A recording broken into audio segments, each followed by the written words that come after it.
Operation सिंदूर के बाद operation Keller शुरू हो चुका है, जिसमें हर एक आतंकी को ढूंढ ढूंढ कर मारा जा रहा है। इसी बीच भारत के डिफेंस मिनिस्टर राजनाथ सिंह कहते हैं कि पाकिस्तान से परमाणु हथियार वापस ले लेने चाहिए। मैं दुनिया के सामने यह सवाल खड़ा करना चाहता हूँ। मैं मानता हूँ कि पाकिस्तान के एटमी हथियारों को IAEA international atomic energy agency की निगरानी में लिया जाना चाहिए।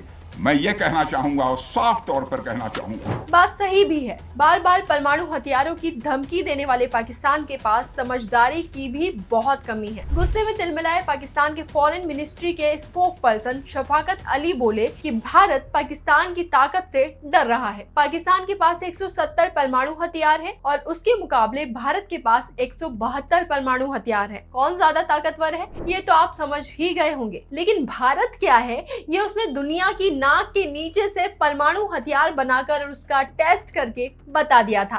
Today at 15:45 hours, India conducted 2 underground nuclear tests in the Pokhran Range. Just last week, India conducted a series of nuclear explosive tests. तो चलिए आज जानते हैं कि एक शांति प्रिय देश इंडिया, जिसने फर्स्ट और सेकंड वर्ल्ड वॉर में हिस्सा तक नहीं लिया, वो कैसे परमाणु हथियार यानी न्यूक्लियर पावर से लेस देश बन गया। कहानी बहुत इंटरेस्टिंग है, तो ध्यान से सुनना। 1962 में चीन ने भारत पर हमला कर दिया। The Chinese army launched a massive attack on India, both in Ladakh and in the northeast. जिसमें हमें हार का सामना करना पड़ा। इसके बाद पाकिस्तान ने भी मौका देखकर 1965 में भारत के साथ वॉर छेड़ दी।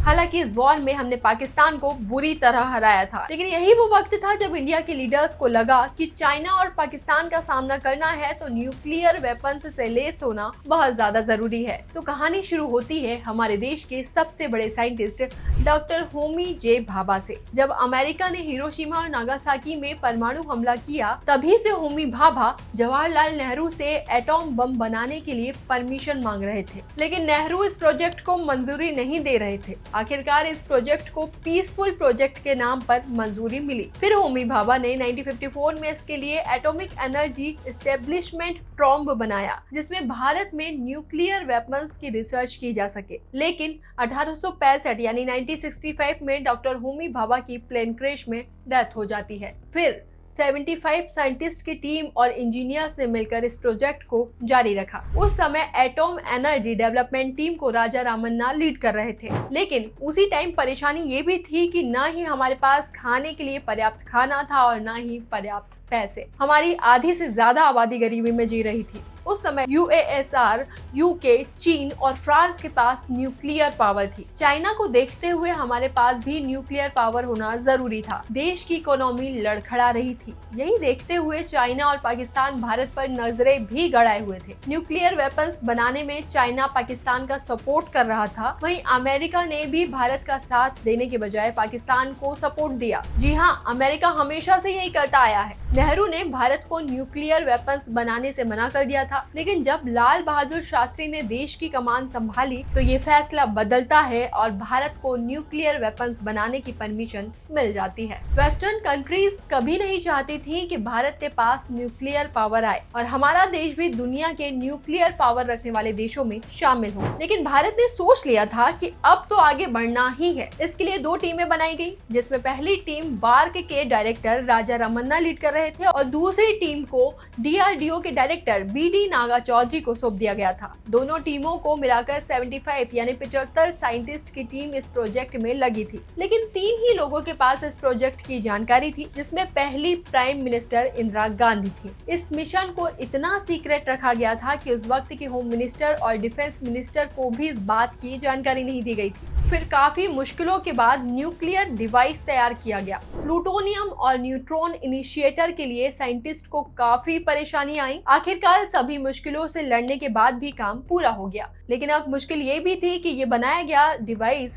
पूरी तरह से सही है या नहीं, इसके लिए इसका टेस्ट करना बहुत जरूरी था। फिर आया वो दिन जब न्यूक्लियर डिवाइस का टेस्ट किया जाना था। इस पूरे टेस्टिंग प्रोजेक्ट को नाम दिया गया था टिकलिंग द ड्रैगन ट्रेल। इस टेस्टिंग के लिए साइंटिस्ट को एक ऐसी जगह चाहिए थी जहां आसपास कोई आबादी ही ना हो, और इसके लिए सबसे सही लोकेशन थी राजस्थान का पोखरण। अब टेस्टिंग के लिए एक गहरे गड्ढे की जरूरत थी, जिसकी जिम्मेदारी पास ही के आर्मी रेजिमेंट को दी गई। टेस्ट को ऑब्जर्व करने के लिए सभी खास मेंबर वहां आ चुके थे और वो एक बंकर में चले गए थे। अब सवाल ये भी था कि टेस्टिंग के लिए डेटोनेटर का बटन कौन दबाएगा। फिर फैसला लिया गया कि जिसे डेटोनेटर बनाने की जिम्मेदारी सौंपी गई है वही ये काम करेगा, लिहाजा प्रणव दस्तीकार को ये काम सौंप दिया गया। फिर कुछ ही देर में बहुत तेज धमाका होता है। अच्छी बात ये थी कि बॉम्ब इम्प्लोसिव था और टेस्ट जमीन के नीचे किया गया था, इसलिए रेडिएशन फैलने का ज्यादा खतरा नहीं था। साथ ही ये बॉम्ब 12 किलो टन का ही था, इसलिए ये बहुत ज्यादा विनाशकारी भी नहीं था। इस टेस्ट के बाद सभी को पता चल जाता है कि भारत भी न्यूक्लियर वेपन बनाने की क्षमता रखता है, और इस टेस्ट को नाम दिया गया था स्माइलिंग बुद्धा। जब न्यूज़पेपर्स में ये खबर छपी कि भारत ने दुनिया की नाक के नीचे से न्यूक्लियर टेस्ट कर लिया है, तो अमेरिका और कनाडा सबसे ज्यादा परेशान हुए। जब भारत ने एक न्यूक्लियर डिवाइस का टेस्ट किया तो हमारे ऊपर कई ट्रीटी थोप दी गई, और इसके लिए बकायदा CTBT ट्रीटी लाई गई थी, जिसमें ये कहा गया था कि दुनिया के किसी भी देश को न्यूक्लियर टेस्ट करने की इजाजत नहीं है। इसके अलावा भारत को रोकने के लिए NSG का भी फाउंडेशन किया गया था, जिसमें ये साफ शब्दों में कहा गया था कि कोई भी देश बिना किसी परमिशन के यूरेनियम की सप्लाई नहीं कर सकता। खासतौर पर भारत को न्यूक्लियर रिसोर्सेज सप्लाई करने पर पूरी तरह बैन लगा दिया गया था। भारत पर उस समय ये भी दबाव बनाया गया था कि वो CTBT ट्रीटी साइन कर दे और न्यूक्लियर वेपन से लेस कंट्री बनने का सपना छोड़ दे, लेकिन भारत ने किसी भी तरह की ट्रीटी को साइन करने से इनकार कर दिया। इसके बाद भारत का भारी विरोध भी हुआ। कनाडा ने तो खफा होकर भारत से अपना समर्थन ही वापस ले लिया। उस समय कनाडा के प्राइम मिनिस्टर पियरे ट्रूडो ने कहा था कि भारत आसपास के देशों में न्यूक्लियर रेस्ट को जन्म देगा और दूसरे देशों को भी एटॉम बॉम्ब बनाने में मदद करेगा, लेकिन दुनिया भर के दबाव के बाद भी भारत ने हार मानने से इनकार कर दिया। अब तक हमने किसी भी बॉम्ब को टेस्ट नहीं किया था। पोखरण में जो हुआ था वो एक डिवाइस का टेस्ट था। हालांकि इसके बाद किसी भी सरकार ने इस प्रोजेक्ट को फिर से शुरू करने की हिम्मत नहीं की। अमेरिका की भारत पर खास नजर थी। PV नरसिम्हा राव ने फिर इस प्रोजेक्ट को शुरू भी करना चाहा, तो अमेरिकन प्रेसिडेंट बिल क्लिंटन ने भारत पर जियोपॉलिटिकल प्रेशर बनाकर इस टेस्ट को बंद करवा दिया। बिल क्लिंटन ने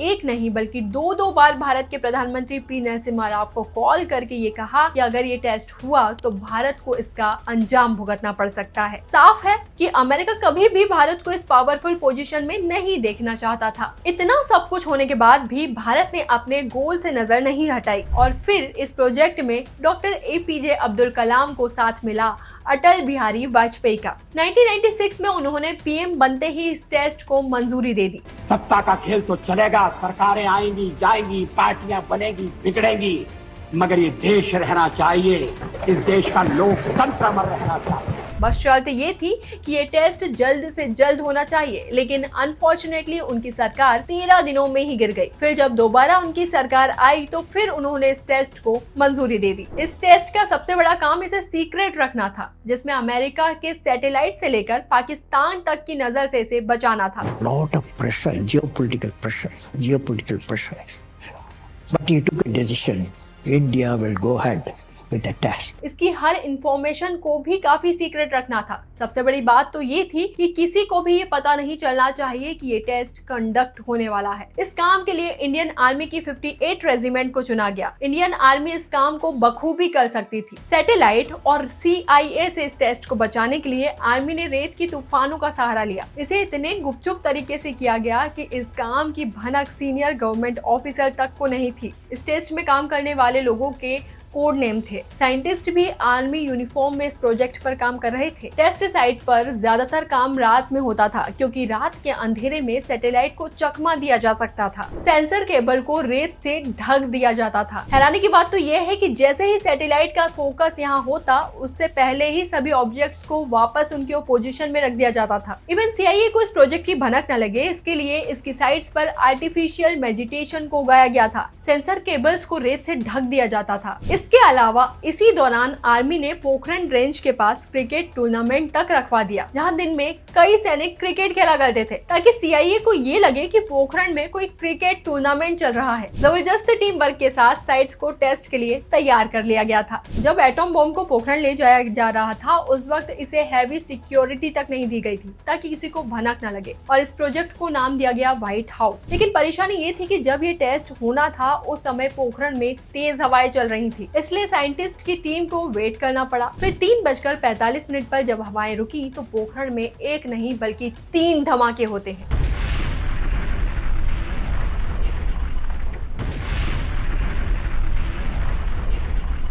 जिसने अमेरिका ही नहीं बल्कि दुनिया को ये बता दिया कि भारत जो चाहे वो कर सकता है। अभिनंदन होना चाहिए वैज्ञानिकों का, उन इंजीनियरों का जिन्होंने पोखरण में जो कुछ हुआ उसे सफलतापूर्वक करके दिखाया।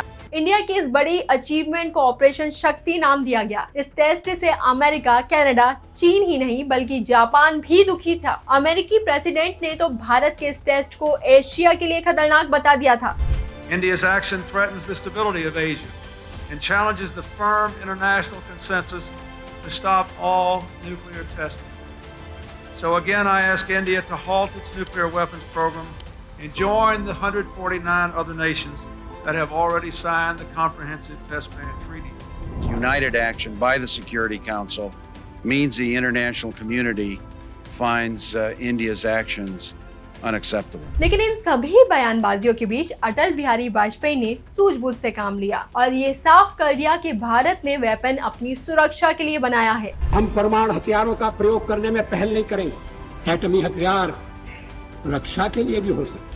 भारत ने ये भी साफ कर दिया कि जब तक हम पर हमला नहीं होगा, हम अपने वेपन्स का यूज नहीं करेंगे। अब तक अमेरिकी एजेंसी CIA तक हमारी इंटेलिजेंस के आगे फेल हो चुके थे। Our work, whatever we are doing for self, that is our national security. America बौखलाया और कई चार्जेस में भारत को फंसाना चाहा, लेकिन भारत कहीं भी नहीं फंसा। एक्चुअल में CTBT ट्रीटी जो साइन की गई थी, उसमें ये कहा गया था कि कोई भी देश जल, जमीन और हवा में परमाणु टेस्ट नहीं कर सकता, लेकिन भारत ने ये टेस्ट जमीन के अंदर किया था। वहीं NTB को तो भारत ने साइड ही नहीं किया था। इस टेस्ट में यूज किए गए सारे रिसोर्सेज भी भारत के ही थे, लिहाजा सभी देशों की आंख के नीचे से टेस्ट करने के बावजूद कोई हम पर किसी तरह का चार्ज नहीं थोप पाया। और आज हम हमारे देश के महान नेताओं, साइंटिस्ट और आर्मी के बदौलत एक न्यूक्लियर शक्ति से लैस देश बन चुके हैं। दुनिया में ऐसे 9 ही देश हैं जिसमें भारत ने भी अपना नाम जोड़ लिया है। इसी तरह के और वीडियोस के लिए हमारे इस वीडियो को लाइक करना और चैनल को सब्सक्राइब करना बिल्कुल ना भूलें।